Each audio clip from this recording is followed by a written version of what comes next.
سلام، به این گفتگوی ویژه خوش آمدید.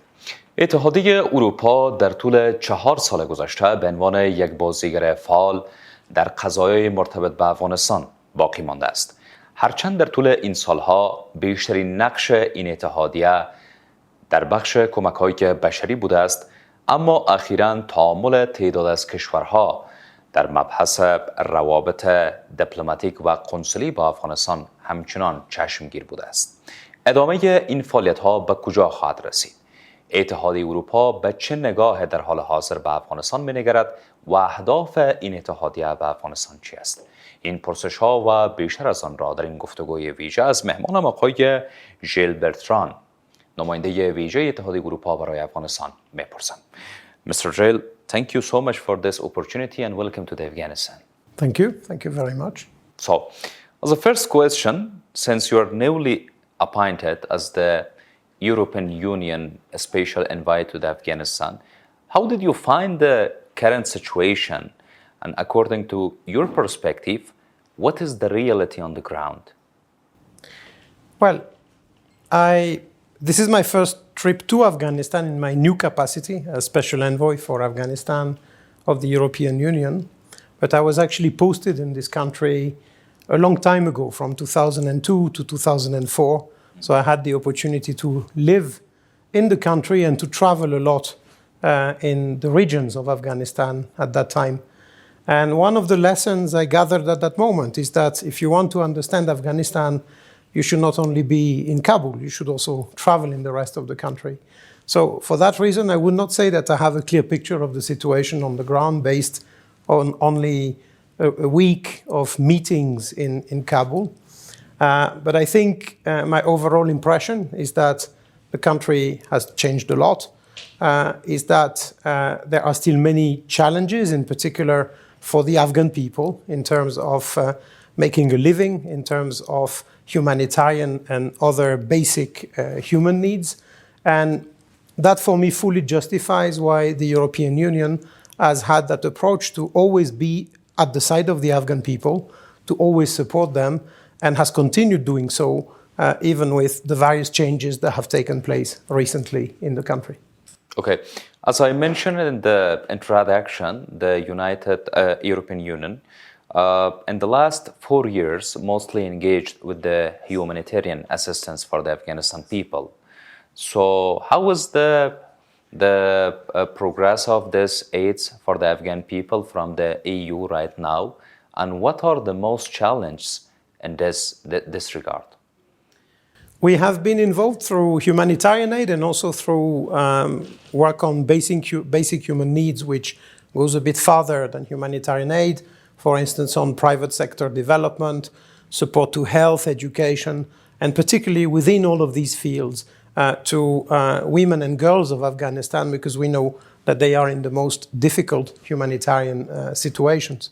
The EU by now is the largest donor in the country. We have been contributing 1.8 billion euros since 2021. This would be 2.1 billion US dollars, or more or less 140 billion Afghanis. We have done it throughout with that principled approach, and in particular, a large part of our aid goes by women, for women. And we will continue doing this because we see the needs of the Afghan people. We see sometimes new needs that are arising, in particular for the very large-scale returns or large numbers of returnees from, in particular, Iran and Pakistan over the last years. And we've always consistently adapted our help, our aid, to basically benefit the people who mostly need it. Mm-hmm. So what is your practical procedure or strategy for delivering of this aid to the Afghanistan needy peoples? Like how the EU make sure that the aid's really reaches to the needy people of Afghanistan? Well, we work mostly through our implementing partners, through UN agencies, through international NGOs, and also local NGOs. Our approach is to work with the ones who know the situation best and who have the best connections everywhere in the country, best connections with the realities on the ground and with the communities. This is also the reason why we need the guarantees that our partners can operate as effectively and efficiently as possible. And this is also why in our dialogue with the de facto authorities, we raise issues like, for instance, the recent ban on female workers entering UN compounds, because this has a direct impact on the ability of the UN to provide cooperation and to provide aid to some of the beneficiaries. Mm-hmm. So let me ask my next question like that is right now the only mission of the EU in Afghanistan is to delivering the humanitarian assistance, or you're following other programs? No, we are following a number of programs that reach basic human needs and livelihoods in many other ways than directly humanitarian. The work we do, for instance, on private sector, supporting small businesses, access to microfinance, which is very important in a country like Afghanistan. Our work on health, education, which has continued in a number of ways, and on which, through our implementing partners, we are trying to reach the largest number of Afghans as possible. Yeah, but it's the one side, okay? The humanitarian assistance and helping the Afghan people. What about the political issues? What about the currently political issues that the Afghanistan government have? Is there any plan in the European Union to engage more and more with the Afghanistan authorities? What we have had is from the beginning a principled engagement. We, as European Union, have never closed our diplomatic representation here in Afghanistan.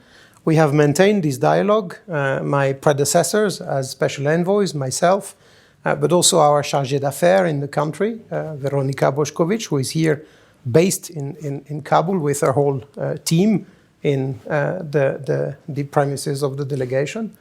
So this dialogue has never stopped, and we've always considered it very important, not only in terms of aid delivery, although that's an important element, but also to make clear, as I said in many meetings I had during this week, to know exactly where we agree, where we disagree, and also to avoid the misunderstandings that are inevitable in a relationship like the relationship between the EU and Afghanistan.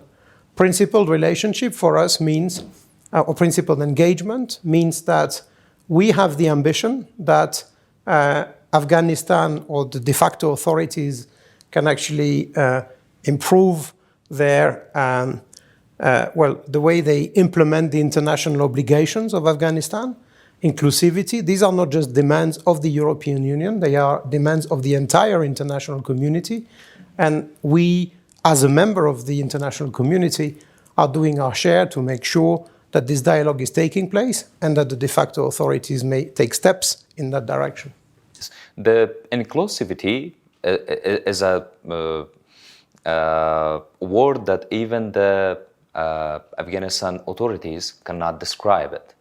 So even I saw this word in your report for your last trip.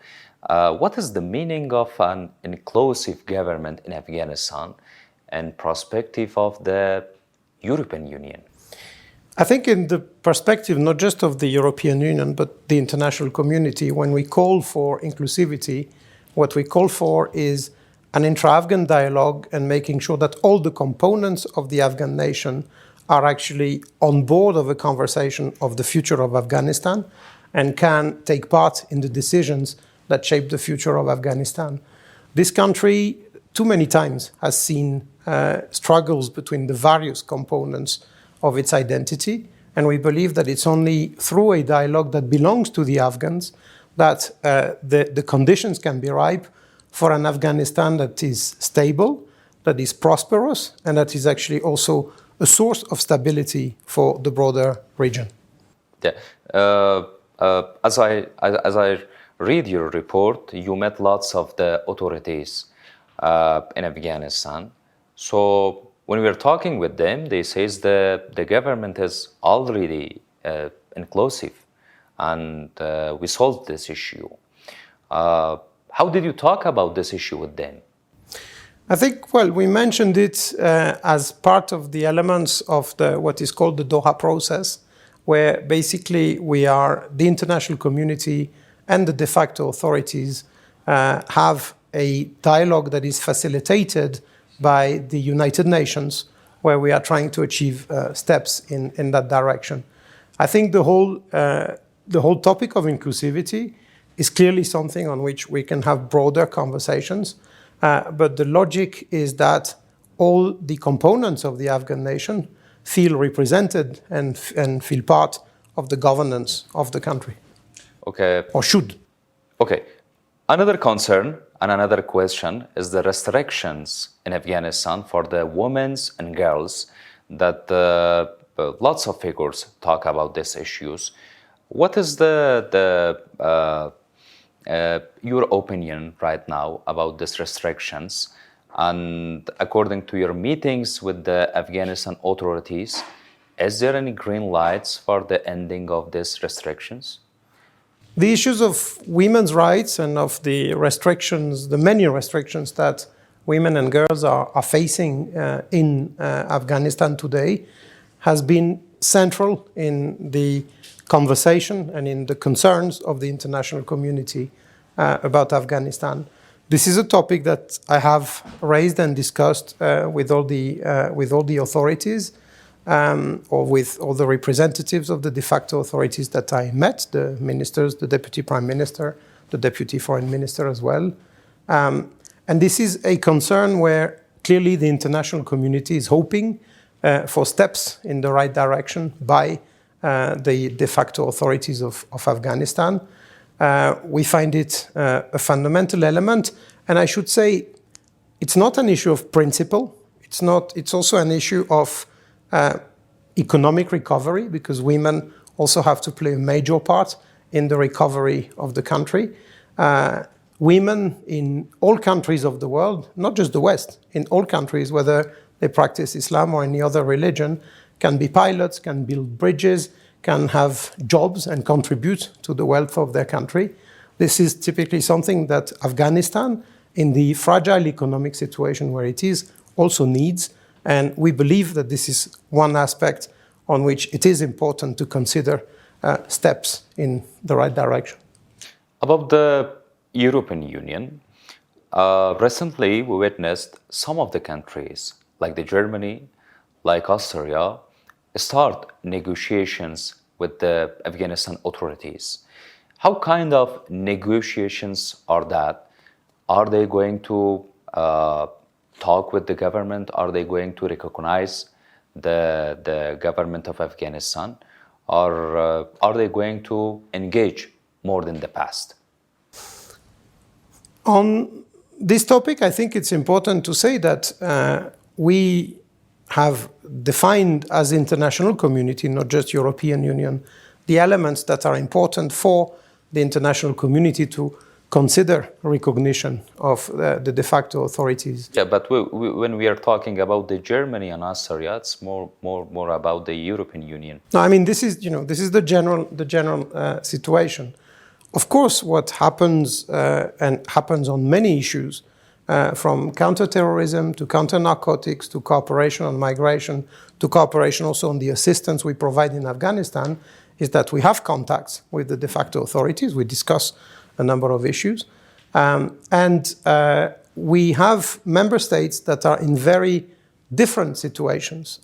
You were mentioning Germany. Germany is home to a very large Afghan community. Yes. That means a need for consular services.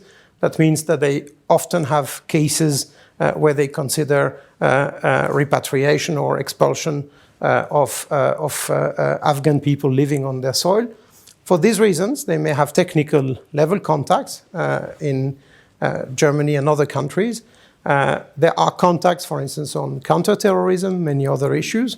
And actually, these are also points where the cooperation very often has been positive. I think We recognize a number of positive steps that have been taken over the last years on counter-narcotics in particular, on counter-terrorism, and particularly the fight against the Islamic State in the Khorasan province, ISKP. And on a number of other issues, I would include also in this the impressive work that the Afghan de facto authorities have made in terms of welcoming the large numbers of returnees from the neighboring countries.